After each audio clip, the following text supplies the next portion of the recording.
Ang mabuting balita ng Panginoon, ayon kay San Juan.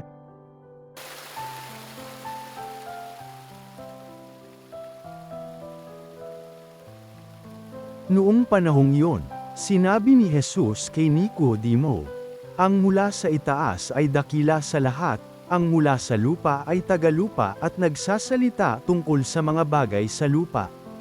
Ang mula sa langit ay dakila sa lahat. Pinatututuhanan niya ang kanyang nakita at narinig, ngunit walang maniwala sa kanyang patutuo. Ang naniniwala sa kanyang patutuo ay nagpapatunay na tapat ang Diyos. Sapagkat ang sinugo ng Diyos ay nagpapahayag ng mga salita ng Diyos, at walang sukat ang kanyang pagkakaloob ng Espiritu Santo. Minamahal ng Ama ang anak, at ibinigay sa kanya ang kapamahalaan ng lahat ng bagay. Ang nananalig sa anak ay may buhay na walang hanggan, ngunit ang hindi tumatali sa anak, hindi nagkakaroon ng buhay mananatili sa kanya ang puot ng Diyos.